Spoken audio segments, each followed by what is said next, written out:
Ya, ini saya tulis 2 ini karena ada 2 PowerPoint ya. Jadi ini bukan seri kedua, tapi ini tetap kita sama serinya. Baik, jadi kita sampai kepada konklusi daripada Ordo Salutis. Ya, sampai pada konklusinya ini, kesimpulannya. Oke, jadi kita sudah membahas yang pertama adalah penetapan rancangan keselamatan sejak kekal. Jadi Allah mengenal Allah dengan benar. Jadi sebetulnya hakikat keselamatan itu apa sih? Hakikat keselamatan itu adalah pulihnya hubungan kita dengan Allah yang benar-benar Allah. Keselamatan itu bukan sekedar masuk surga dan bukan sekedar hidup senang-senang di surga. Itu bukan poin utamanya, tetapi poin utamanya adalah keselamatan itu hubungan kita dengan Allah sudah didamaikan oleh karya Kristus. Dan arti hidup yang kekal adalah seperti di Yohanes 17 ayat 3. Ya, kalau Anda membaca Yohanes 17 ayat 3, itulah definisi hidup yang kekal. Aneh memang. Biasanya pikiran kita mengenai hidup yang kekal itu, oh hidup selama-lamanya, itu hidup kekal. Hidup kekal itu biasanya pikirannya, oh hidup yang tidak ada akhirnya, tanpa akhir. Itu hidup kekal. Tapi ternyata Alkitab membuat suatu definisi hidup kekal yang berbeda dengan definisi secara umum, yaitu hidup selama-lamanya. Ternyata kalau kita teliti lagi, hidup selama-lamanya itu bisa juga di neraka. Di neraka itu juga hidup selama-lamanya. Jadi kalau saudara hanya mempunyai definisi hidup kekal itu apa? Hidup selama-lamanya, tidak ada akhirnya. Oh ya, seperti itu. Oh berarti ya mungkin juga arti hidup kekal itu Anda di neraka selama-lamanya, tidak ada akhirnya. Itulah hidup kekal, tapi tidak ya. Dalam definisi hidup yang kekal dan itu berkaitan dengan keselamatan. Dan keselamatan itu berkaitan dengan relasi dengan Allah yang benar. Pengenalan akan Allah yang benar-benar Allah. Itulah keselamatan. Ya, mari kita membaca ayatnya daripada kita hanya mendengar saja. Yohanes 17 ayat 3. Mari kita buka bersama Yohanes 17 ayat 3.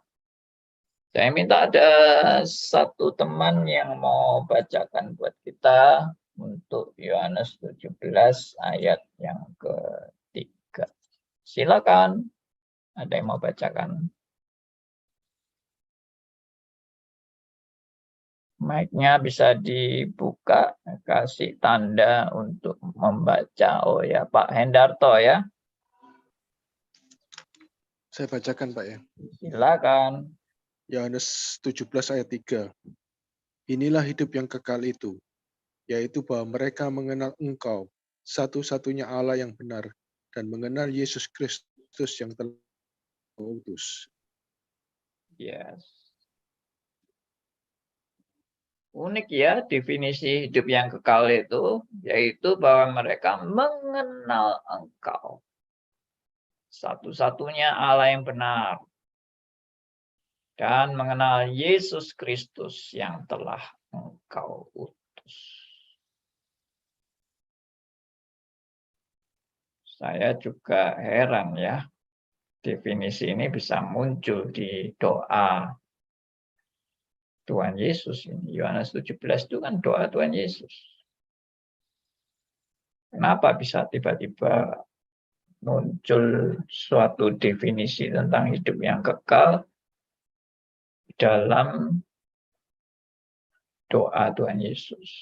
Kalau kita lihat di ayat 1 kan, demikianlah kata Yesus, lalu ia menengadah ke langit dan berkata, Bapa, telah tiba saatnya. Permuliakanlah anakmu supaya anakmu mempermuliakan engkau. Terus sampai ayat 3, inilah hidup yang kekal itu, yaitu bahwa mereka mengenal engkau satu-satunya Allah yang benar, dan mengenal Yesus Kristus yang telah engkau utus. Memang ada tafsiran bahwa ayat 3 ini sisipan daripada penulis kitab Yohanes ini. Cuma saya nggak begitu belum. Saya agak lupa ingat mengenai ayat 3 ini, apakah itu sisipan daripada atau catatan daripada si penulis Injil Yohanes, atau ini memang kata-kata dalam doa Tuhan Yesus. Ya, tapi itu nanti aja ya, itu bagian daripada peneliti ayat-ayat yang mungkin perlu ada note atau catatan-catatan khusus mengenai ayat-ayat seperti ini. Tapi lepas daripada ini semua adalah ini definisi hidup yang kekal. Ya, hidup yang kekal itu, inilah hidup yang kekal itu, yaitu bahwa mereka mengenal engkau satu-satunya Allah yang benar, dan mengenal Yesus Kristus yang telah engkau utus. Di dalam penelitian saya, sejak saya bertobat, dan saya mempelajari firman, saya mendapat pencerahan ya. Saya mendapat pencerahan bahwa pengenalan akan Allah itu hal yang amat sangat penting dan amat sangat menjadi pusat daripada seluruh proses kehidupan orang percaya. Bahwa mengenal Allah itu adalah boleh dikatakan core yang benar-benar inti daripada semuanya, itu pengenalan akan Allah. Jadi kalau kita ini, itu sesuatu yang lucu sekali ya, kalau kita itu mengaku bahwa saya sudah selamat, tapi pengenalan saya akan Allah itu amburadul, kacau balau, dan bahkan sesat mengenal Allahnya. Nah, apakah itu berarti itu tanda-tanda bahwa saya sudah mengalami hidup yang kekal? Nah, jadi sebetulnya hidup yang kekal itu ya kembali lagi sebetulnya adalah bukan karya saudara dan saya ya sebenarnya. Hidup yang kekal itu adalah karya Kristus. Nah, ini kalau membahas lebih dalam mengenai arti keselamatan, ya toh, keselamatan itu kan bukan saya yang menghasilkan keselamatan, kecuali Anda Arminianisme. Ya, Arminianisme itu awalnya memang menganggap bahwa keselamatan itu anugerah Allah dan merupakan karya Kristus, pemberian anugerah Allah dalam karya Kristus yang membayar hutang dosa manusia. Tetapi selanjutnya perbuatan-perbuatan Anda menentukan keselamatan Anda. Sehingga Ya, kita bisa selamat atau tidak itu tergantung pada kesetiaan kita mengikut Tuhan. Kalau kita tidak setia, ya kita akan putus di tengah jalan dan akan gagal. Itu Arminianisme. Ya. Nah, jadi kembali lagi kepada hidup yang kekal ini, bahwa apa arti sebetulnya hidup yang kekal? Itu seperti yang tadi saya bilang, bukan hidup selama-lamanya dan bukan hidup tidak ada ujungnya, tetapi relasi dengan Allah yang benar. Rasul Paulus pernah menulis satu contoh orang yang sangat religius dan sangat giat di dalam pekerjaan Tuhan, tapi tanpa pengenalan yang benar. Pengenalan akan Allah, pengenalan akan pengajaran iman Kristen, itu kacau balau. Jadi bagaimana orang bisa melayani Tuhan tanpa pengenalan akan Allah dan tanpa pengenalan akan doktrin yang benar? Itu tidak mungkin. Tapi memang keselamatan bukan karena doktrin. Keselamatan bukan karena hasil saya mampu mengenal Allah, bukan. Saya tegaskan, keselamatan itu karya Kristus. Keselamatan itu anugerah Allah. Tapi ada tapinya. Karya Kristus itu membawa saudara dan saya pada pengenalan akan Allah yang benar. Allah yang benar-benar Allah. Allah yang benar-benar benar. Dan Allah yang benar-benar Allah dan Allah yang benar-benar benar itu adalah Allah yang menurut Allah sendiri. Bukan Allah yang menurut saudara, menurut saya, menurut tradisi nenek moyang saya, bukan. Tapi Allah yang benar adalah Allah yang menurut Allah. Nah, ini yang seharusnya menjadi satu hal yang amat sangat penting dalam Anda dan saya mengalami hidup yang kekal.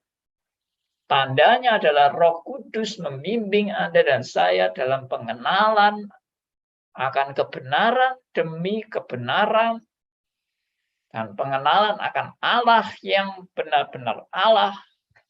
Dan itu melalui proses yang terus-menerus dalam kehidupan saudara dan saya dan tidak pernah berhenti. Pengenalan akan Allah yang benar itu tidak pernah berhenti seumur hidup, bahkan sampai kekal. Karena hidup yang kekal itu definisinya adalah mengenal Engkau satu-satunya Allah yang benar. Dan mengenal Yesus Kristus yang telah Engkau utus. Dan pengenalan ini tidak pernah selesai. Saya tidak pernah akan merasa cukup mengenal Allah. Saya sudah tahu semua, saya sudah mengerti semua. Saya tidak perlu belajar lagi mengenal Allah. Itu namanya orang yang tidak mengenal Allah. Orang yang mengenal Allah makin sadar, aku belum mengenal apa-apa tentang Allah. Makin mengenal lagi, makin tahu banyak hal yang saya belum mengenal tentang Allah. Makin dalam lagi mengenal Allah, makin sadar begitu jauhnya saya dari pengenalan akan Allah yang amat sangat tak terbatas ini. Jadi tidak ada habis-habisnya mengenal Allah itu. Sehingga saya pernah mengutarakan bahwa nanti sampai di surga pun pengenalan akan Allah ini tidak pernah selesai. Karena Allah itu tak terbatas. Sedangkan saudara dan saya tetap terbatas. Memang ada yang bilang Nanti kan ada mentoknya Pak kita ini dalam pengenalan akan Allah. Ya sudah sampai di sini aja mentoknya kita. Cuma menurut saya kok malah nggak pernah mentok. Karena justru kehidupan relasi dengan Allah itu adalah pengenalan yang terus-menerus tak henti-hentinya.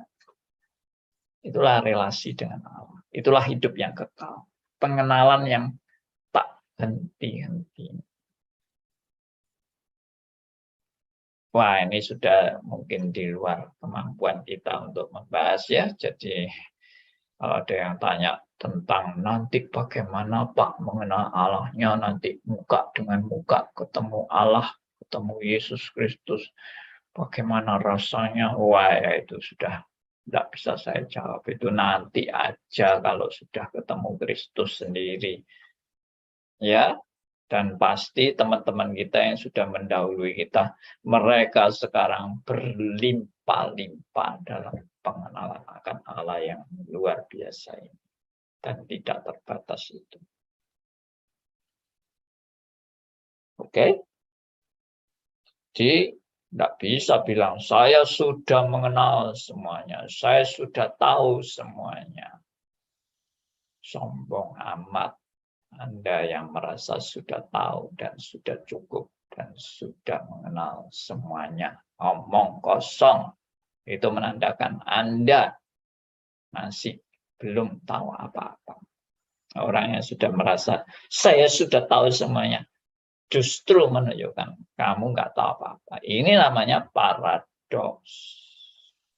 Ya, merasa sudah tahu, menunjukkan Anda belum tahu apa-apa.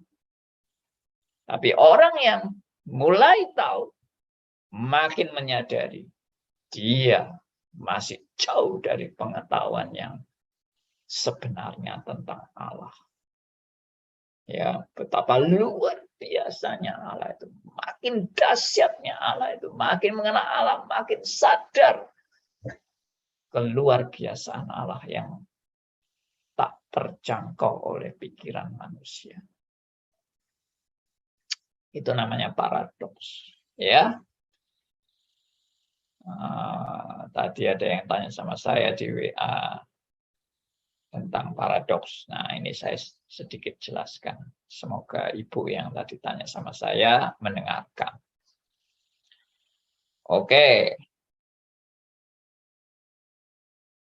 Kembali ke bahan tadi.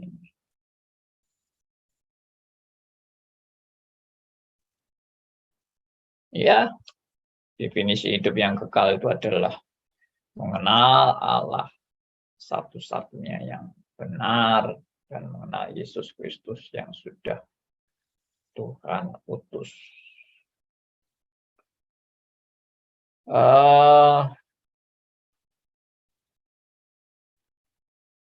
Ada ayat-ayat lain di Alkitab ini yang juga menunjukkan betapa pentingnya pengenalan akan Allah. Itu yang saya tadi sharekan di Roma pasal 10 ayat 2 sampai ayat 3.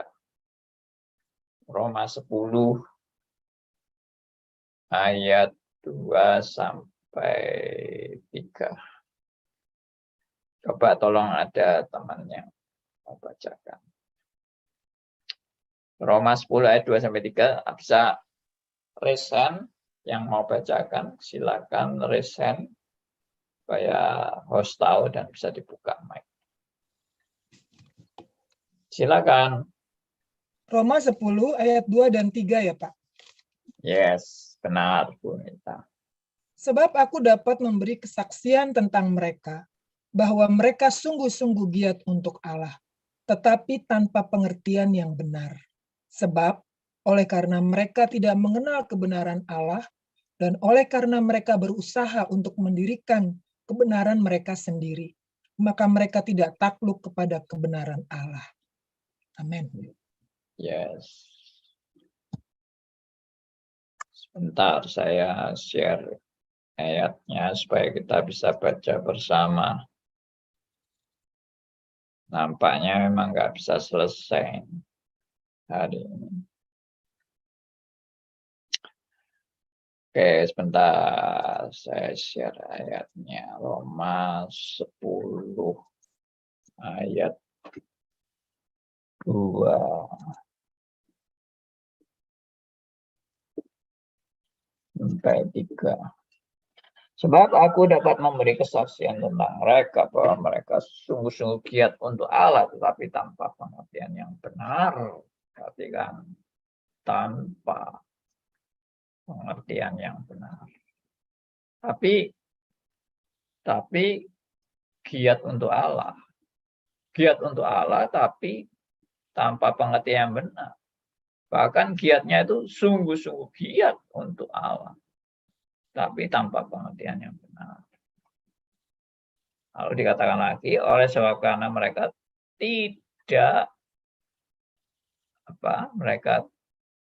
tidak mengenal kebenaran Allah. Saya yakin ini juga maksudnya tidak mengenal Allah. Tidak mengenal kebenaran Allah sama dengan juga tidak mengenal Allah. Ya, dan mereka nggak tahu Allah itu siapa. Buktinya yang paling jelas bahwa mereka tidak mengenal Allah adalah mereka menolak Yesus Kristus. Waktu mereka menolak Yesus Kristus, Tuhan Yesus bilang apa? Jika Allah itu Bapakmu, kamu pasti tidak ingin membunuh aku. Nah, itu poin sangat penting kan? Jika Allah itu Bapakmu, kamu nggak mungkin punya nafsu untuk membunuh aku. Tapi kamu mau membunuh aku. Berarti kamu itu Bapakmu itu siapa? Maka Tuhan Yesus mengatakan Bapakmu itu adalah iblis. Oh, kalau bapaknya iblis, apakah mereka mengenal Allah? Iblis masih mengenal Allah ya kalau iblis ya. Tapi mengenal untuk bermusuhan dengan Allah. Bukan untuk berelasi dengan Allah. Ya. Nah, jadi mereka tidak mengenal kebenaran Allah dan mereka juga tidak mengenal Allah. Maka orang yang giat untuk Allah, tapi tanpa pengertian yang benar, tanpa doktrin yang benar, dan tanpa mengenal kebenaran Allah, dan tanpa mengenal Allah, mereka adalah pemberontak. Meskipun dikatakan giat untuk Allah. Giat untuk Allah, sambil giat untuk Allah, mereka adalah pemberontak Allah. Luar biasa sekali. Dan oleh karena mereka berusaha mendirikan, perhatikan ini yang tadi saya katakan mereka adalah pemberontak. Kenapa? Karena kalimat berikutnya ini sangat-sangat jelas bahwa mereka adalah pemberontak. Ya, yaitu apa? Mereka berusaha mendirikan kebenaran mereka sendiri. Perhatikan, mendirikan kebenaran mereka sendiri itu sama saja dengan tidak takluk pada kebenaran Allah, berarti juga tidak takluk kepada Allah, dan juga itu namanya memberontak kepada Allah. Dan ini dilanjutkan kalimat ini oleh Rasul Paulus dan dikatakan, maka mereka tidak takluk pada kebenaran Allah. Mendirikan kebenaran sendiri sama dengan tidak takluk pada kebenaran Allah. Tidak takluk pada kebenaran Allah sama dengan pemberontakan kepada Allah. Pemberontakan kepada Allah. Ya. Nah, ini yang menjadi warning, peringatan untuk saudara dan saya. Oke, pengenalan akan Allah sangat-sangat krusial. Sangat-sangat fokus dan inti di dalam pengajaran iman Kristen, ya. Dan Pak, Rasul boleh Paulus, tanya, Pak? oke, silakan. Silakan Pak Hendarto. Ya, tadi yang diterangkan mengenai ayat pasal 10 ayat 2 itu sangat mengerikan sekali, Pak. Kan banyak aktivis-aktivis yang begitu sangat-sangat giat dalam pelayanan-pelayanan itu. Tapi kalau tanpa didasari oleh pengertian benar kan sama aja dengan sia-sia dalam kehidupan mereka, Pak. Iya, Dan bagi saya sangat menakutkan bahwa seolah-olah kita itu pelayanan hanya untuk mendirikan kerajaan diri kita sendiri, bukan kerajaan Allah. Apakah itu betul menurut saya, Pak? Mohon penjelasannya. iya.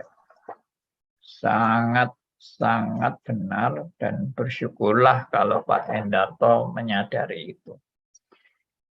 Karena banyak orang yang nggak sadar, dan banyak orang yang nggak peduli.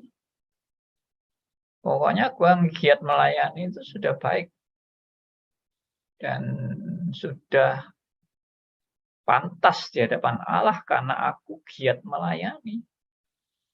Padahal kalau giat melayani tapi tidak tunduk pada kebenaran Allah dan tidak mengenal kebenaran Allah dan mendirikan kebenarannya sendiri, itu sama dengan yang tadi saya katakan, pemberontakan kepada Allah. Oke.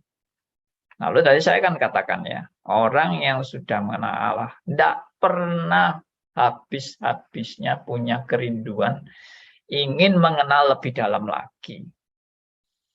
Tidak pernah habis dan tidak pernah merasa saya sudah cukup dan saya sudah tahu semua tentang Allah.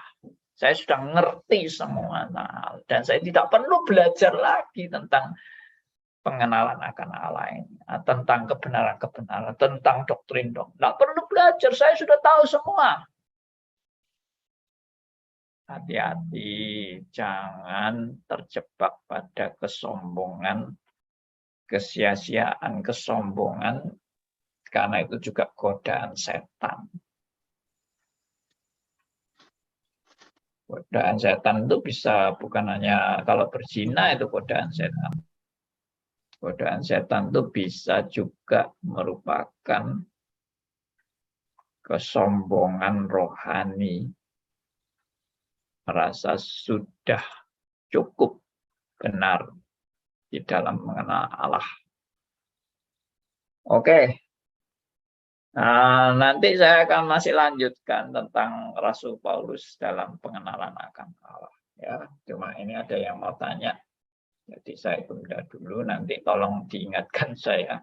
Kadang-kadang bisa lupa ini ya, mau bahas bagaimana Rasul Paulus mengenal akan Allah. Silakan Ibu Liliana. Oh ya, Pak Aryo juga mau bicara nanti ya. Selamat malam, Pak.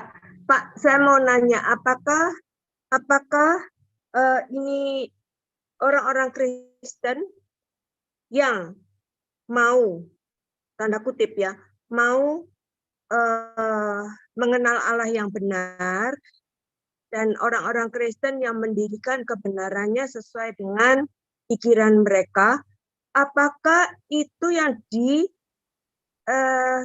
di Alkitab 10 gadis bijaksana dan bodoh itu, yang semuanya bawa pelita, tapi yang 5 padam, yang 5 nggak padam. Dan apakah itu artinya separuh daripada kekristenan itu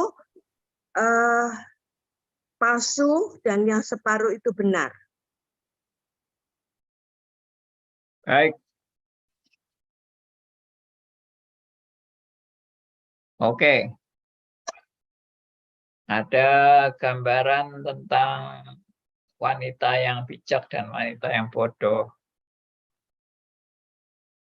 Itu kalau saya nangkep sih, itu antara orang pilihan dan bukan pilihan. Tapi kalau ditafsirkan bahwa itu jumlahnya separuh-separuh, saya condong tidak menafsirkan itu sebagai jumlah orang Kristen dan tidak Kristen itu separuh-separuh, tidak. Karena itu hanya gambaran saja tentang 5 gadis yang bijaksana dan 5 gadis yang bodoh. Tapi itu tidak menggambarkan jumlah orang Kristen, tapi itu menggambarkan orang pilihan dan bukan pilihan. Yang pilihan pasti yang bijak.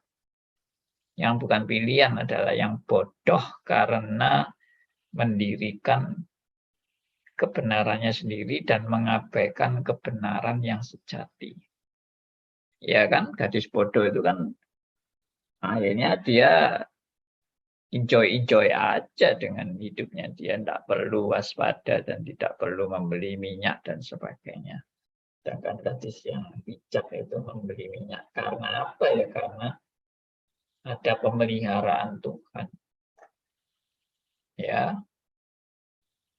dan mereka boleh diingatkan untuk pentingnya membeli minyak.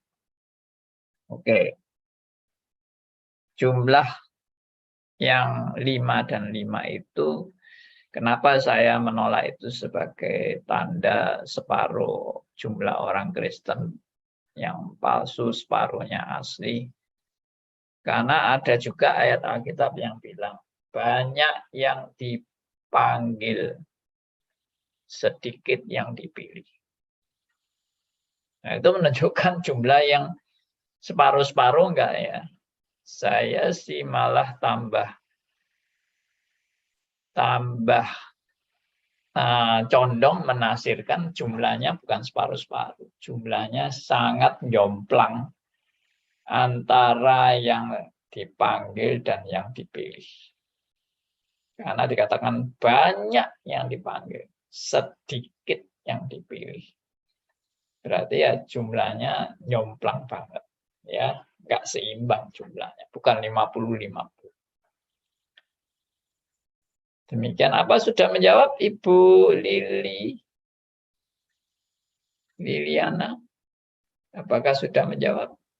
Ya, iya Pak. Sementara ya, nanti kalau jalan lagi ada Ya. pertanyaan lagi saya nggak tahu Pak. Baik, terima kasih. Sekarang Pak Aryo. Silakan Pak Aryo.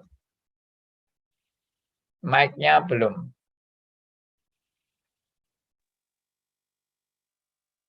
Yes, sudah. Ya.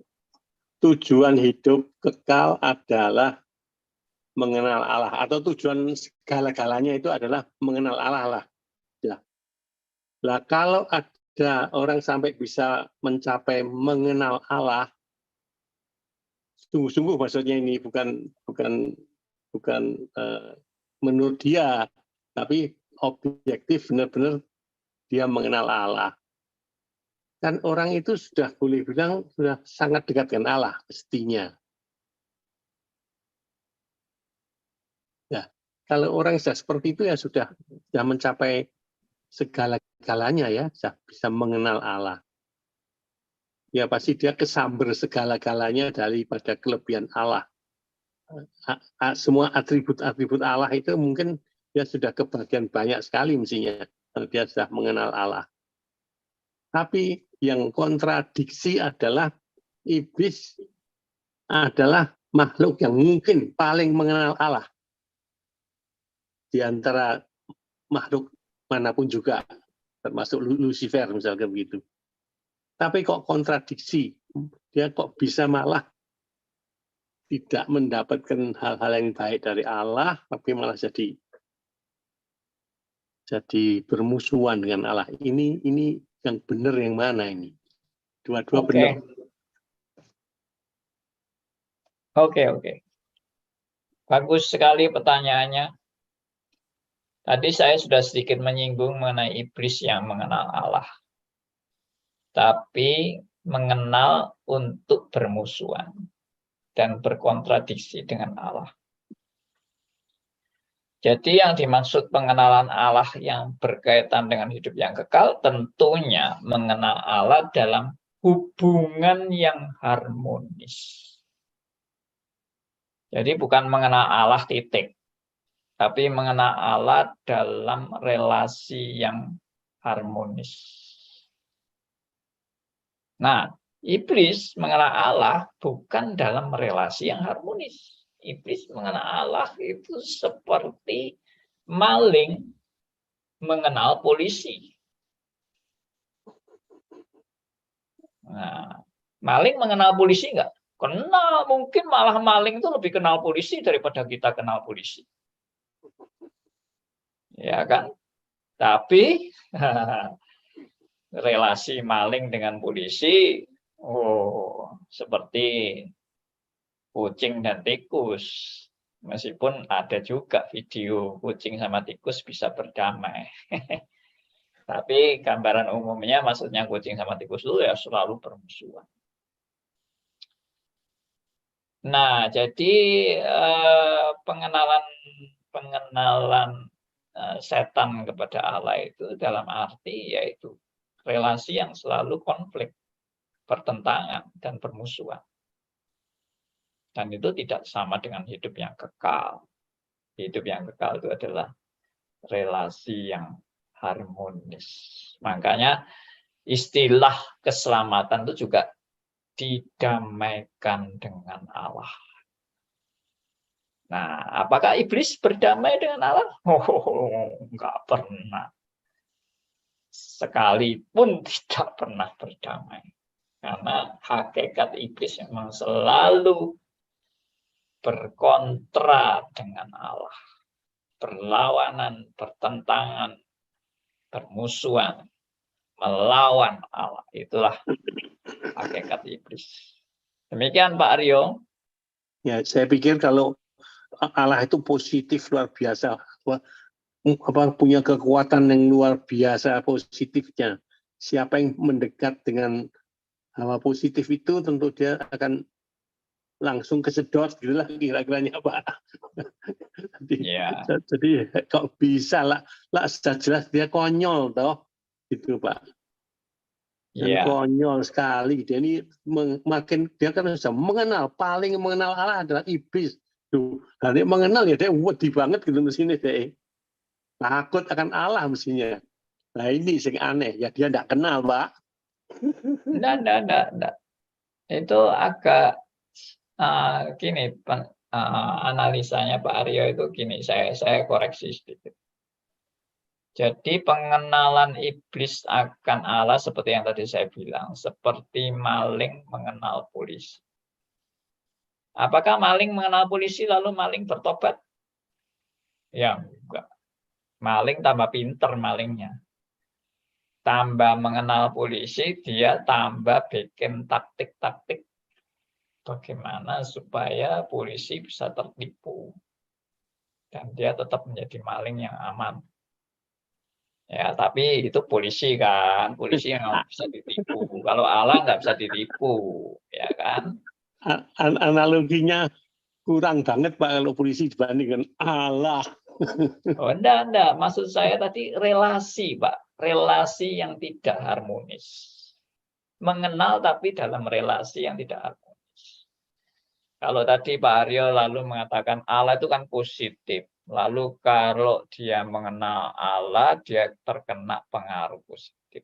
Tapi ini enggak, Pak. Saya gambarkan lagi dengan magnet. Ya, magnet itu memang menarik. Tapi kalau magnet ketemu positif dan positif, akan justru bertentangan. Akan saling menolak. Jadi tidak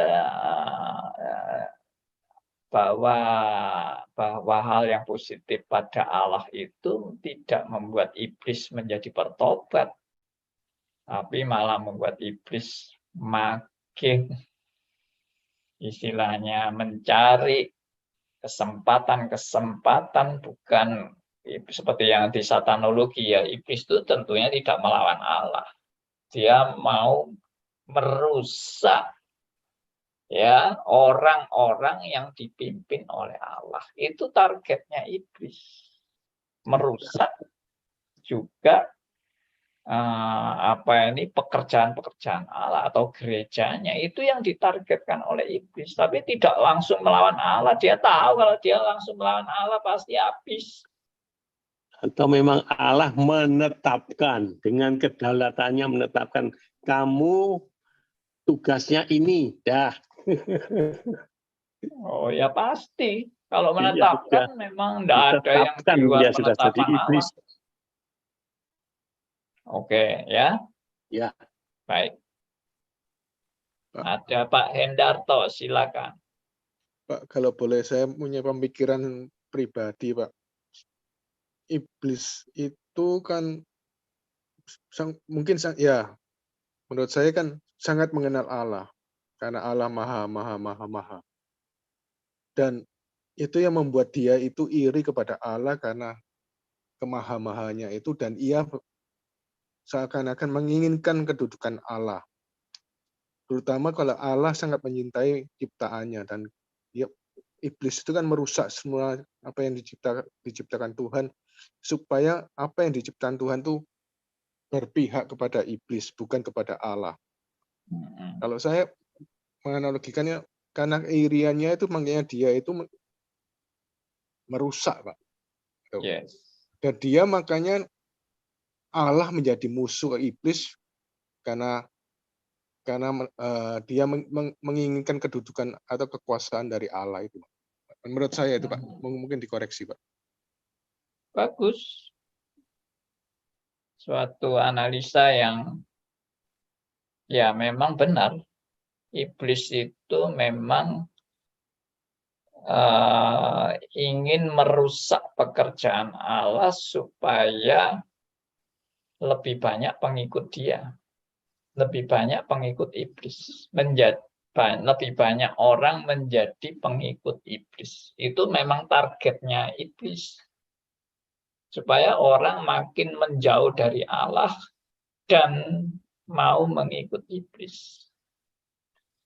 Ya, tapi iblis juga tahulah bahwa dia itu pasti kalah sama Allah. Di dalam dia tahu dia pasti kalah sama Allah, tapi dia masih ingin merusak pekerjaan-pekerjaan Allah. Nah, itu yang masih diharapkan oleh iblis dalam keadaan dia. Sebenarnya iblis itu kan sudah dihukum. Ya toh, kalau kita belajar satanologi masih ingat, iblis itu sudah dalam hukuman. Waktu Kristus menyatakan kemenangannya atas karyanya di kayu salib, itu iblis itu sudah diremukkan. Kepalanya sudah diremukkan. Cuma buntutnya masih goyang-goyang. Nah, ini cuma gambaran aja ya. Gambaran bahwa iblis itu masih diberi kesempatan. Makanya gandum dan lalang juga jangan dicabut. Biarin aja. Ya. Domba dan kambing juga dibiarin aja. Nanti ada saatnya dipisahkan. Jadi memang di dalam hukuman itu, iblis ini masih cari target terus, atau cari mangsa. Makanya dikatakan juga seperti singa yang mengaum-ngaum, yang siap menerkam mangsanya. Nah, itu iblis memang. Dan itu hakikat iblis. Kalau tadi Pak Aryo bilang, ya itu penetapan Allah. Ya memang. Iblis itu memang ditetapkan untuk menjadi lawannya Allah. Bukan lawannya Allah, untuk dia melawan Allah. Ya, iblis itu bukan apa-apanya Allah. Nggak ada istilahnya Allah itu nggak bakal kerepotan melawan iblis gitu loh. Itu kan kita sudah bahas di satanologi. Tapi memang iblis itu ditetapkan memang menjadi istilahnya ya memang Alat kerjaannya negatif, dia ya, itu alat negatif. iya, kerjaannya dia itu memang melawan Allah. Ya sudah, itu penetapan. Itu makanya saya tadi pakai istilah itu memang keberadaan iblis itu memang selalu ingin melawan Allah. Seperti itu. Oke. Pak Heru, silakan Pak Heru. Pandi. Terima kasih. Ya Pak Heru dulu ya. Ini tadi dikatakan bahwa iblis ini sangat mengenal Allah ya. Itu karena memang kalau kita melihat ceritanya, iblis itu adalah diceritakan sebagai salah satu malaikat yang jatuh ya Pak ya, berasal dari kerub, jadi sangat dekat dengan kekudusan Allah. Yes. Tapi ini satu pandangan saja untuk bersama-sama mungkin kita analisa juga. Ada yang mengatakan bahwa iblis itu memang mengenal Allah, tetapi tidak seluruhnya kenal. Jadi ada paradoknya. Jadi saat Tuhan Allah Tritunggal, Allah Bapa itu menetapkan Allah Anak dengan kata-kata biarlah semua yang bernafas menyembah Dia. Nah ini iblis ini nggak terima. Kalau saya menyembah Bapa saya terima, tapi kalau menyembah Anak saya tidak terima. Jadi mulai saat itu dia melawan Allah lalu dibuang. Itu ada analisa seperti itu. Karena ada ayatnya nih, biarlah semua yang bernafas menyembah Dia, anakku engkau yang kupernakkan pada hari ini di kekekalan. Saat iblis disuruh menyembah Dia, menyembah anak ini dia nggak mau. Dia berontak. Akhirnya dia dibuang jadi Satan. Itu Pak, terima kasih. Baik. Saya nggak menanggapi dulu tentang iblis yang tidak mau tunduk kepada Allah Anak. Ya itu tafsiran sih, itu tafsiran. Cuma saya belum punya dasar-dasar yang kuat untuk penafsiran itu. Memang ada yang menafsirkan seperti itu, ada. Juga ada buku yang membahas itu. Cuma saya merasa itu masih belum, pendukungnya itu belum nyata, benar-benar nyata bahwa memang seperti itu. Tapi kalau iblis itu seperti dalam analisa saya di satanologi, kalau iblis itu adalah melawan atau memberontak dari batas-batas kekuasaannya, itu yes. Nah, memberontak dari batas-batas kekuasaan itu bagaimana, yang itu saya merasa itu nggak jelas, nggak tahu. Pokoknya dia itu punya batas-batas kekuasaan dan iblis ingin melanggar batasan-batasan, bukan ingin ya, iblis memang melanggar batasan-batasan kekuasaannya, sehingga Tuhan menghukum dia. Sebetulnya sama dengan Adam dan Hawa. Adam dan Hawa itu diberi batas-batas yang dia boleh lakukan dan tidak boleh lakukan. Dan Adam dan Hawa melawan batasan-batasan itu atau melampaui batasan-batasan sehingga Adam dan Hawa terkutuk, ya kan? Dan kita semua terkena dampaknya. Jadi pengertian pemberontakan iblis itu adalah melampaui batasan-batasan yang diberikan. Tentang tadi mau disuruh menyembah Allah Anak dan dia tidak mau dan sebagainya. Mungkin saya masih perlu pelajari itu. Ya, saya sendiri masih belum meneliti dengan jelas hal itu. Karena waktu iblis itu menggoda Tuhan Yesus, iblis itu juga tidak berani loh untuk terang-terangan melawan Tuhan Yesus. Iblis itu cuma menggoda aja. Menggoda misalnya, jika engkau anak Allah, jadikan batu ini jadi roti. Loh, itu kan iblis mengakui sebetulnya bahwa Kristus itu punya apa ini? Punya posisi sebagai anak Allah. Dan iblis itu sebetulnya mengakui itu. Cuma dia kan mau menggoda Tuhan Yesus itu kalau dia betul-betul anak Allah. Nah, coba ini batu jadi roti. Kamu pasti bisa.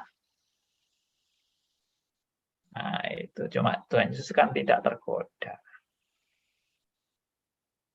Jadi apakah benar iblis mengabaikan Tuhan Yesus?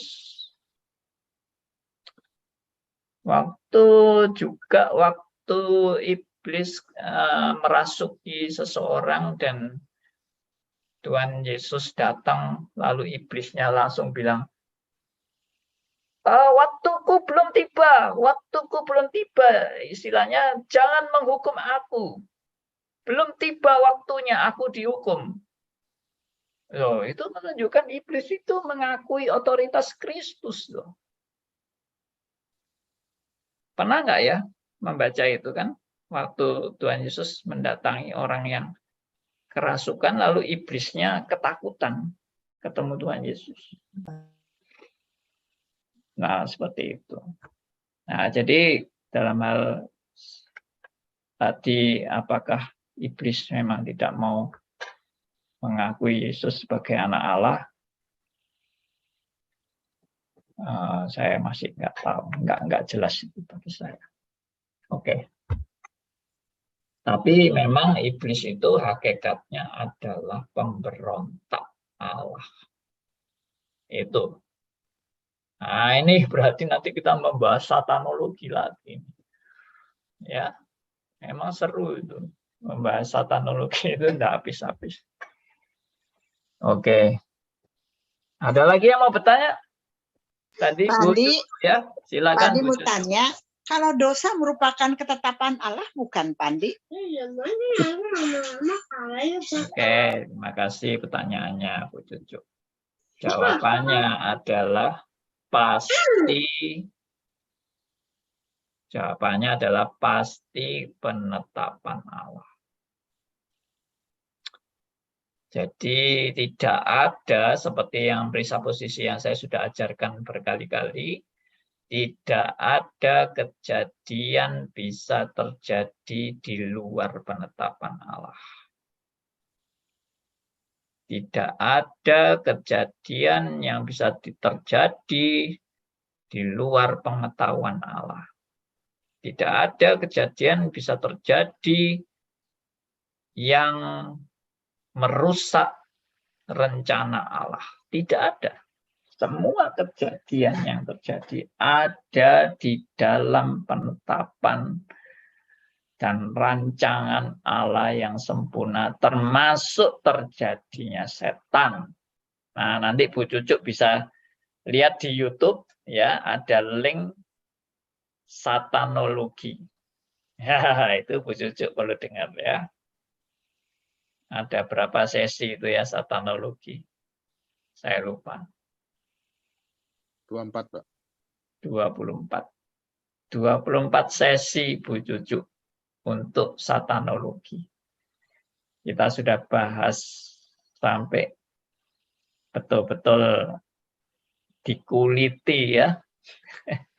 Satanologinya itu dikuliti dalam 24 sesi. Oke, demikian Bu Cucu.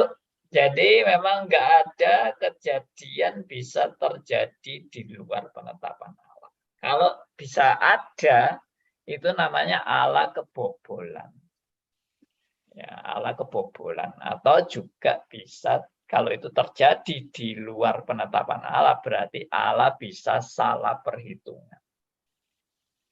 Berarti juga ada kejadian bisa terjadi di luar pengetahuan Allah.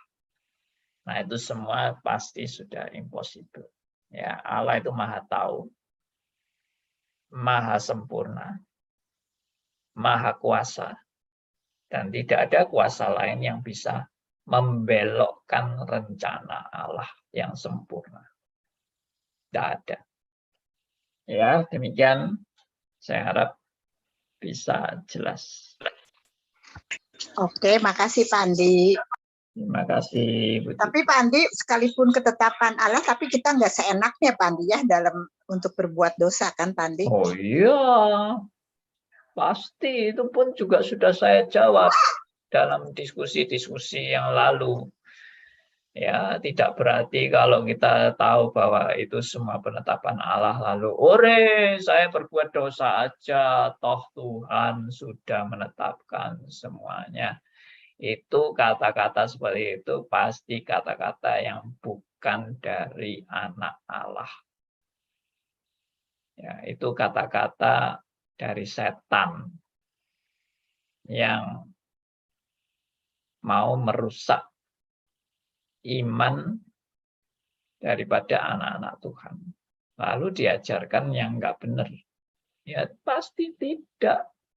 Kalau dia anak Tuhan sejati, Tuhan pasti membimbing dia dengan Roh Kudus, mengingatkan, mengoreksi, menegur. Ya, kalau toh sampai dia jatuh dalam dosa, pasti juga ada rencana Allah di balik terjadinya dosa. Nah, itu Bu Cucu juga perlu mendengarkan siaran saya tentang pencobaan, ya. Oke, Nah, nanti ini, minta ya Pak Andi. iya, berarti PR-nya Bu Cucu banyak dengar satanologi, Banyak sekali. Soalnya udah pencobaan, ya. banyak sekali nih Pak Andi, banyak. Iya, Dengerin nanti sedikit-sedikit. ya betul. Pak Baik, Andi, kalau hypergrace sama itu apa? Sama hyper hyper-Calvinis sama? Itu sama Pak Andi? mirip tapi tidak sama. Oh, tapi dua-duanya nggak benar, nggak sesuai dengan Wisdom. Iya, dua-dua nggak benar. Hyper-Calvinis juga nggak benar, hyper-Grace juga tidak benar. Nah, tapi ada orang yang menuduh saya bahwa Andi Halim adalah hyper-Calvinis. Itu juga tuduhan ngawur, dan itu orang nggak tahu hyper-Calvinis itu apa, asal nuduh aja. Ya, nah ini, tapi saya tidak perlu terlalu banyak menanggapi orang-orang yang menuduh saya. Nanti habis waktu hanya untuk membela diri saya. Tidak perlu, biarin aja mereka menuduh saya hyper-Calvinis. Yang ikut saya bisa meneliti sendiri, saya ini hyper-Calvinis or not. Kalau saya mengajarkan yang biblical, ya, teologi yang betul-betul biblical, yang betul-betul sesuai dengan prinsip-prinsip Alkitab, kenapa saya disebut hyper-Calvinis? Hyper-Calvinis itu jelas bertentangan dengan Alkitab. Dan itu bukan ajaran Alkitab. Ya, karena menolak tanggung jawab manusia. Hyper-Calvinis itu kesesatannya adalah mengabaikan tanggung jawab manusia. Itu hyper-Calvinis. Nah, kita tidak. Kita tidak pernah menghapus tanggung jawab manusia dan tidak pernah mengabaikan tanggung jawab manusia. Tetapi manusia kalau sampai bisa bertanggung jawab, itu pun adalah anugerah Allah. Itu yang saya tekankan. Jangan kita merasa sombong kalau saya sanggup bertanggung jawab. Jangan merasa sombong kalau saya mampu menjaga diri saya supaya saya tidak jatuh dalam dosa. Jangan sombong. Karena kalau Anda dan saya sudah sombong, itulah kejatuhan kita. Ya. Oke, Pak Martin Lukito. Silakan, Pak Martin. Malam, Pak Andi. Malam. Pak Andi, awal-awal sesi ini aja Pak Andi sudah bikin ketakutan. Nah, keluar statementnya, gimana kalau kita ini bisa benar-benar yakin akan keselamatan kita, kalau kita sendiri pun nggak mau mengenal Tuhan dengan benar. Yes. Percuma orang yang aktif yang sibuk-sibuk sekalipun, tapi dia nggak ada pengenalan, wah itu diragukan. Oke Pak ya. Nah itu kan Yes. termasuk kan menakutkan. Nah sekarang Pak yang saya pertanyakan, gimana kita ini mengenal Allah, itu kan bentuknya relatif. Ada Yes. sebagian orang yang merasa saya ini belajar mengenal Allah dengan cara apa? Saya ini sekolah teologi ya. Oh, saya ini sudah ikut stris. Oh, saya ikut acara di radio. RMC ini, Pak. Kalau misalnya orang itu tinggal di hutan, segala macam, yang nggak ada media, yang nggak ada internet, yang nggak ada apapun. Nah, kira-kira bentuk pengajarannya seperti apa? Dan nggak ada misionaris yang berkunjung ke sana. Itu yang pertama, Pak. Yang kedua, Pak. Yang kedua ini, Pak ya. Kalaupun saya belajar mati-matian di sekolah teologi ya, yang paling bagus sekalipun, kalau Tuhan sendiri loh, Pak, nggak membukakan kebenarannya dalam pemahamannya, membuka mata pikiran kita, kita pun masih sampai belajar ngotot sampai berlembur-lembur pun ya nggak mungkin bisa tahu, bisa benar. Yes. Nah, artinya Pak, dalam hal pengenalan Allah, belajar pun siapa sebenarnya itu yang mendominasi, yang menuntun itu? Bukan diri kita sendiri juga, saya pikir, Pak. Yes. Nah, itu Pak, dua pertanyaan itu, Pak. Baik. Oke, Pak. Terima kasih, Pak. Sangat bagus sekali. Oke, saya kembali kepada presupposisi. Presupposisinya apa? Keselamatan adalah anugerah Allah. Keselamatan itu bukan karena Anda mengenal Allah, Anda selamat. Nah, itu sudah salah presupposisinya. Keselamatan itu anugerah Allah melalui karya Kristus yang sudah berkorban untuk saudara dan saya. Jadi ini benar-benar adalah anugerah. Keselamatan itu anugerah. Bukan hasil pengetahuan saya akan Allah. Salah. Nah, lalu yang kedua. Pengenalan akan Allah yang adalah anugerah Allah itu.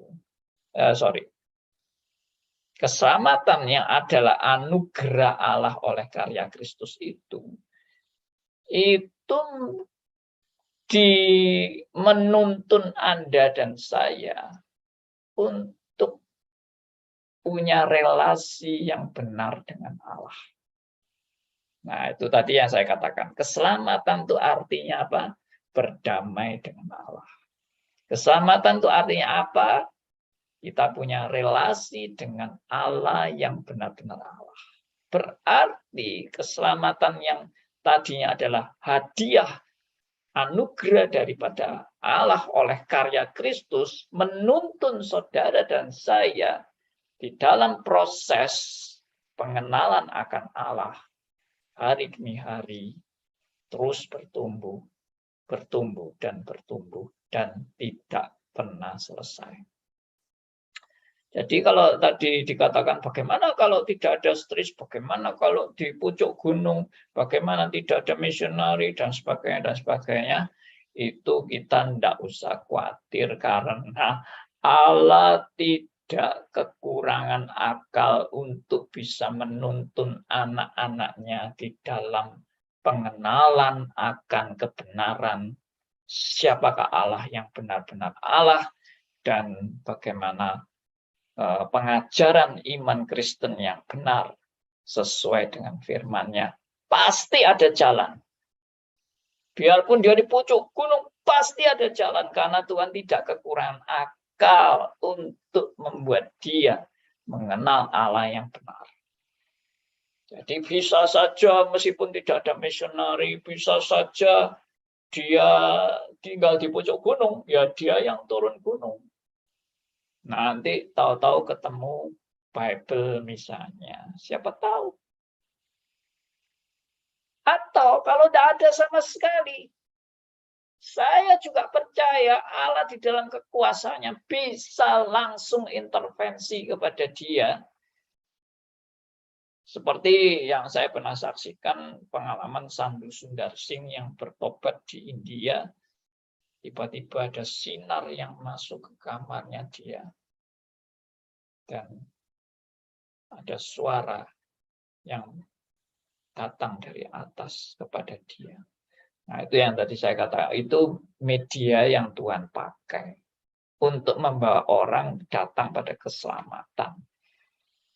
Jadi Tuhan bisa pakai 1001 macam cara untuk membawa orang pada keselamatan yang sejati. Bahkan ini Tuhan bisa pakai pengajaran sesat untuk membawa orang ini datang pada kebenaran yang sejati. Unik. Saya pernah kenal orang yang dibimbing oleh saksi Yehova. Dan melalui saksi Yehova, dia akhirnya baru mengenal Kristus yang benar-benar Kristus. Bukan Kristus versinya saksi Yehova, tapi saksi Yehova cuma dibuat jembatan saja untuk dia akhirnya masuk kepada pengajaran yang benar. Contoh lain, saya juga mengenal orang yang dibimbing Children of God. Sesat, kacau balau ajarannya, diajarkan free sex dan sebagainya. Tapi melalui Children of God, dia mengenal Sang Juru Selamat, yaitu Yesus Kristus. Akhirnya Roh Kudus membimbing dia dan memberitahu dia bahwa Children of God itu sesat dan harus dia tinggalkan. Tapi jalannya melalui Children of God dulu. Jadi dalam hal ini Allah tidak kekurangan cara untuk membawa orang datang pada pertobatan yang sejati.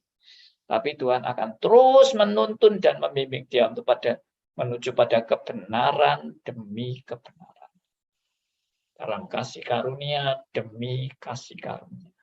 Nah, itu yang pekerjaan Roh Kudus. Itu bukan karya Stris, itu bukan karya Andi Halim, itu bukan karya Pendeta Stephen Tong, itu bukan karya siapa-siapa itu. Anugerah Allah. Tuhan mau pakai siapa saja. Tuhan bisa mengantar orang datang pada kebenaran. Oke, demikian Pak Martin. Ya. Oke, Pak. Thank you, Pak. Puji Tuhan. Ya, sekarang Bapak Darmius. Ya, silakan. Ya, ada beberapa poin yang menarik. Mungkin saya mulai dari yang tadi pertanyaan Pak Martin ya, kalau nggak salah. Yang bagaimana kalau orang tuh di pedalaman yang nggak pernah belajar, dapat doktrin, yang nggak pernah ada menginjil dan lain sebagainya. Bagaimana dia tahu kebenaran? Kan kira-kira begitu ya Pak ya, pertanyaannya kalau nggak salah. Ya. Saya teringat kepada satu ayat, ini mungkin kita bisa lihat ya di Mazmur 19 ayat 2. Boleh kita tampilkan? Baik. Anugerah umum ya. Iya, jadi dengan anugerah baik umum maupun khusus, Allah bisa memperkenalkan dirinya atau manusia Allah memperkenalkan dirinya tentunya, karena manusia tidak bisa mengenal diri Allah tanpa inisiatif daripada Allah. Mari kita baca di Mazmur 19 ayat 2 ya. Langit menceritakan kemuliaan Allah. Mazmur 19 ayat 2a. Langit menceritakan kemuliaan Allah dan cakrawala memberitakan pekerjaan tangannya.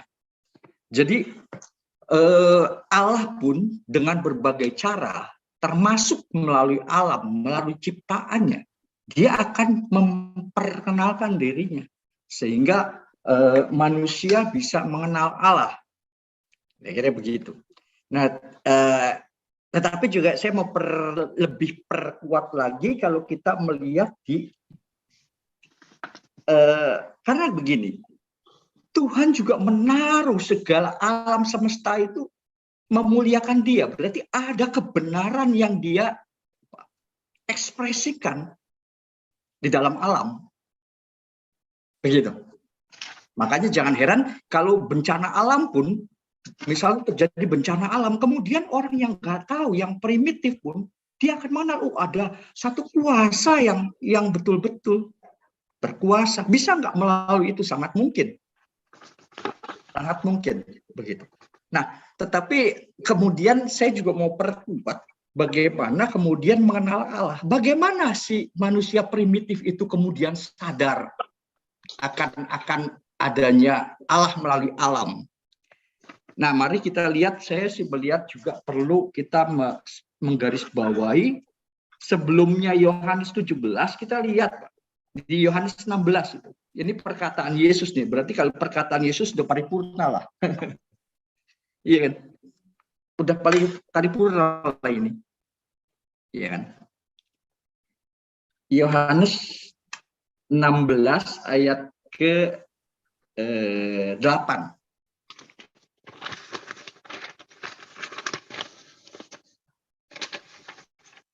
Dan kalau ia datang, ia di sini maksudnya adalah penghibur di atas Roh Kudus ini.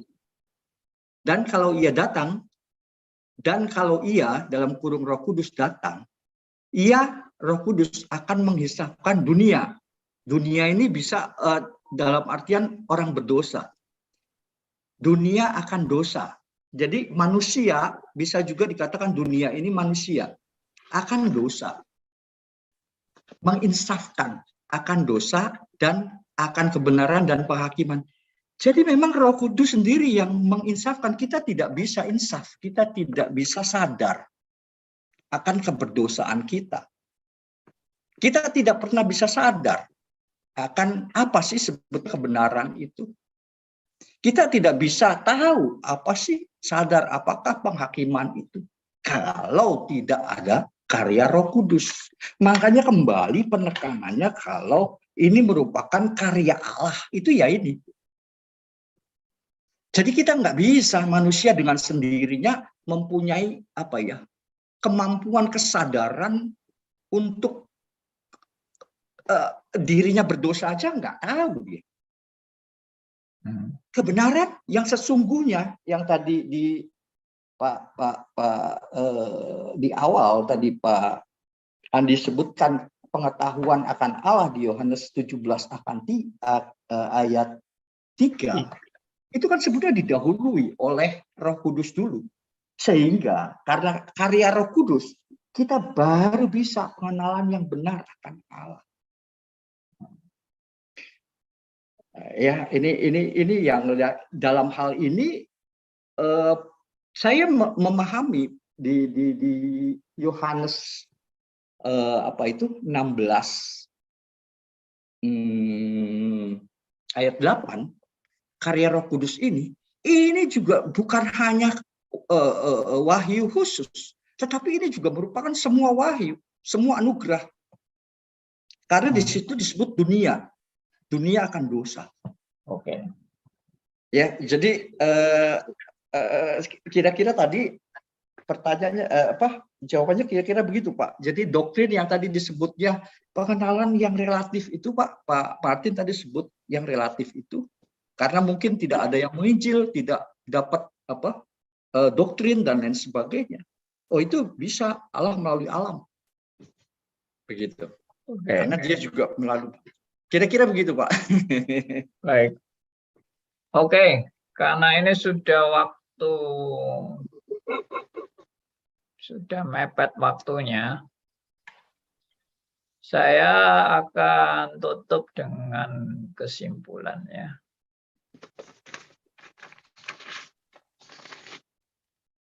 Nah, begini kesimpulannya.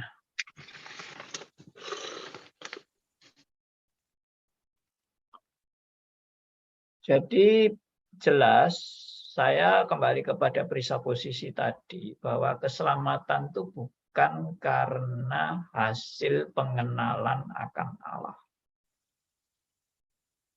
Bukan. Keselamatan itu adalah karya Kristus.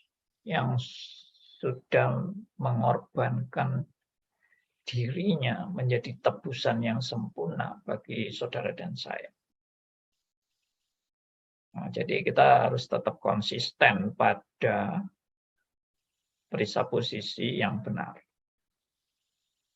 Nah, jadi kalau itu orang sudah dalam penetapan Allah, dia diselamatkan oleh karya Kristus. Entah itu melalui penginjilan atau juga melalui intervensi tadi, atau juga tadi Pak Darmis bilang melalui alam dan sebagainya, tetapi tetap bukan alam semata ya, tetapi karena karya Roh Kudus yang mencelikkan mata rohani seseorang dan mengenal kebenaran yang sejati melalui, saya kira wahyu umum saja memang tidak cukup ya, karena prinsip doktrin reform menegaskan wahyu umum tidak cukup untuk menghantar orang kepada kebenaran yang sejati, dan mutlak diperlukan wahyu khusus. Bukan berarti wahyu umum dibuang, no. Tetapi wahyu umum tanpa wahyu khusus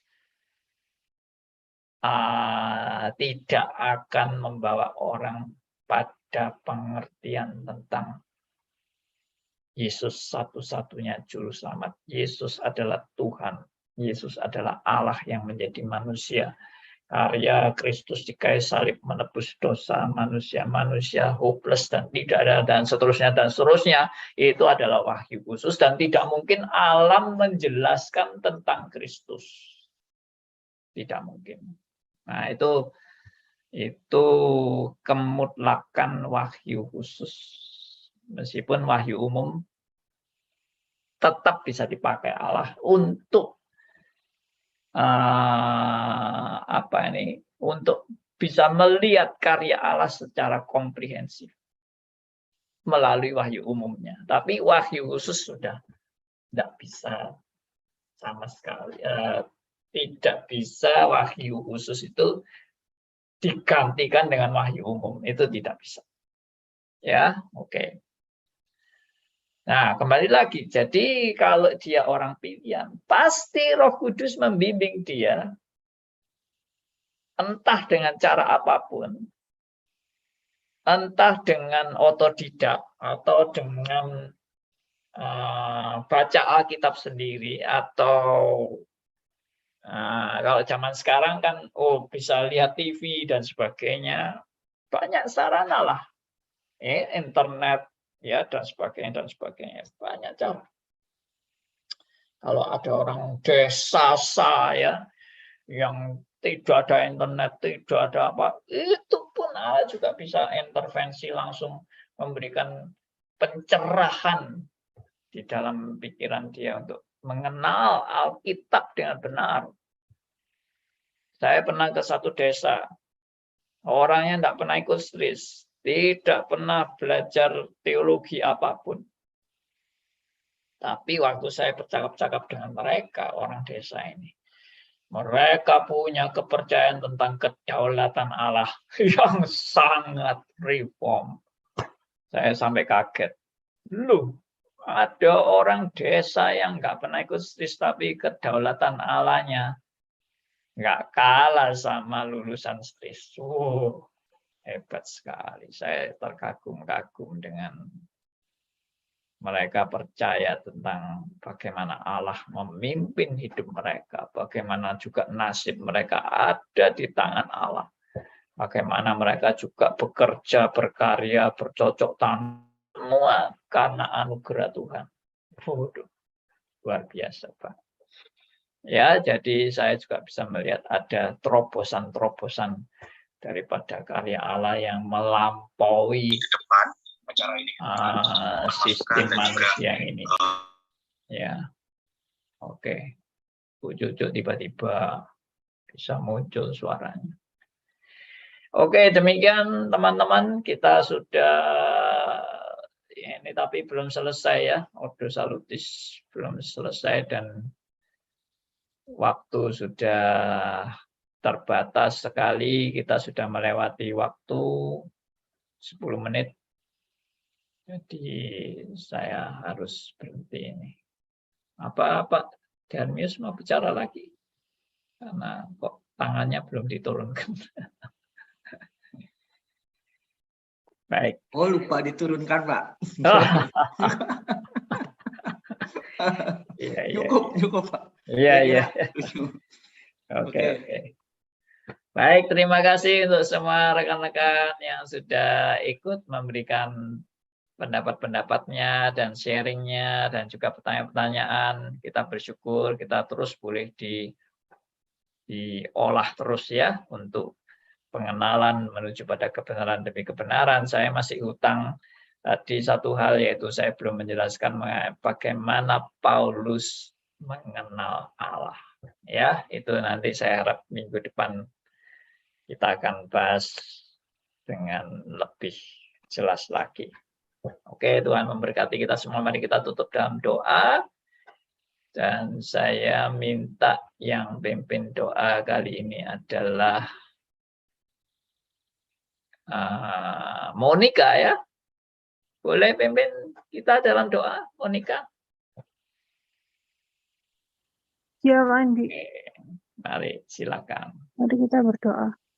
Tuhan Allah Bapa yang bertata di kerajaan surga, kami bersyukur ya Tuhan karena Engkau telah memberikan kami kesempatan untuk boleh belajar mengenai Ordo Salutis Tuhan, biar Engkau yang terus memberikan kami hati yang terbuka, hati yang mau belajar meskipun kami sulit mengerti ya Tuhan, tapi Engkau yang mau memberikan kekuatan dan juga tuntunan Tuhan. Kami bersyukur atas pelayanan Pak Andi dan juga hati orang-orang yang mau melayani Engkau sehingga kami boleh boleh belajar tentang firman-Mu dan tentang kedaulatan-Mu ya Tuhan. Tuhan, sebentar lagi kami mau beristirahat dan Engkau yang menyertai istirahat kami, dan juga kami mau berdoa untuk pertemuan-pertemuan selanjutnya biar Tuhan yang semakin menyentuh lebih banyak orang lagi supaya kami lebih dapat mengerti dan juga dapat memberikan kesaksian mengenai Engkau dalam hidup kami. Terima kasih Bapa. Hanya dalam nama Yesus Kristus kami berdoa dan bersyukur. Amin. Amin. Terima kasih Monica. Tuhan memberkati kita semua.